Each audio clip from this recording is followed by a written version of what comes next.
जनतन times में आपका स्वागत है। मैं हूं सादिक अली। मैं इस समय कौसा के कार्ल सेकर डिग्री कॉलेज पर मौजूद हूं। बता दें कि आज यहां पर 5 स्टार चैरिटेबल ट्रस्ट और थाने पुलिस के सहयोग से यहां पर एंटी ड्रग्स कार्यक्रम का आयोजन किया गया था, जिसमें पुलिस के आला अधिकारियों ने जो है हिस्सा लिया। इसमें खास तौर पर मुख्य अतिथि यहाँ के अपर पुलिस आयुक्त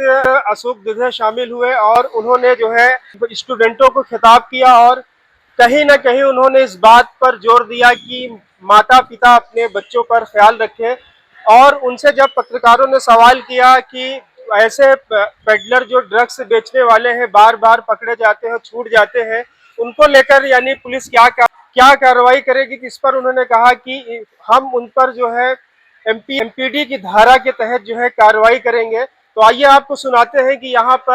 यहाँ के अपर पुलिस आयुक्त अशोक दुबे ने मीडिया को क्या जानकारी दी। कालसीकर कॉलेज में एंटी ड्रग्स अवेयरनेस का प्रोग्राम रखा गया था, आप भी शामिल थे, क्या कहना चाहोगे इस बारे में? यहाँ पे थाना पुलिस की तरफ से कालसीकर कॉलेज में एक नशा मुक्ति का कार्यक्रम या अवेयरनेस अगेंस्ट ड्रग, ये कार्यक्रम हमने आयोजित किया था। 5 स्टार फाउंडेशन और थाना पुलिस की संयुक्त माध्यम से ये सब प्रोग्राम यहाँ पे आयोजित किया था।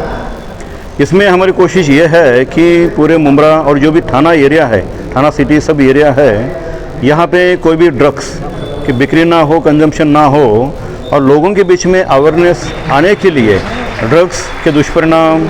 ड्रग्स कहाँ से मिलता है, उसका शरीर के ऊपर क्या परिणाम होता है, ये बच्चों को अवेयर करने के लिए, क्योंकि सबसे वल्नरेबल ये बच्चे ही होते हैं, इसलिए उनके सामने ये अवेयरनेस प्रोग्राम हमने किया है और ये हमेशा जारी रहेगा, क्योंकि जो आने वाली नई पीढ़ी है ये इनके ऊपर कोई गलत असर ना हो, क्योंकि देश संवारने वाली पीढ़ी यही है, इसलिए इनके बीच में कोई ये नशा की आदत ना लगे, इसलिए ये सब प्रोग्राम हमने किया है। और इसके तहत हर जगह अवेयरनेस प्रोग्राम हम करेंगे और जहाँ पे इन्फॉर्मेशन मिली वहाँ पे रेड करना, कार्रवाई करना, और जो बेचने वाले हैं, कंज्यूम करने वाले हैं, इनके खिलाफ कार्रवाई करके उनको अरेस्ट करना,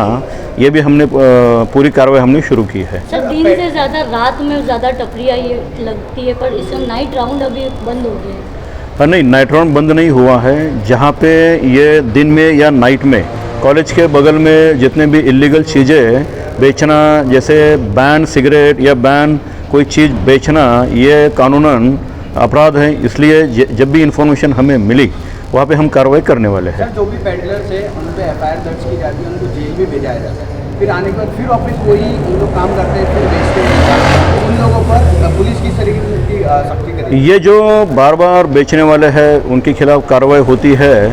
लेकिन कानून में प्रावधान है जैसे एमपीडीए की सीरियस कार्रवाई, ये भी हम उनके खिलाफ करने वाले हैं। ऐसे लिस्ट या इन्फॉर्मेशन सबकी इकट्ठा करके सबके खिलाफ ये हम कार्रवाई करने वाले हैं। सर जी, एक क्वेश्चन ये है सर, जैसे एक रूल है कि स्कूल या कॉलेज के कुछ रेडियस तक में कोई टपरी नहीं होना चाहिए, और मुमरा में मैं मुमरा का स्टूडेंट हूँ और मैंने देखा है कि यहाँ पे बहुत सारे कॉलेजेस के जस्ट बाहर टपरी है, और यहाँ पे 18 साल के नीचे के बच्चों को भी अगर वो सिगरेट लेने जा रहा है, तंबाकू लेने जा रहा है, तो बिना किसी रोक टोक के उसे दे दिया जाता है। अभी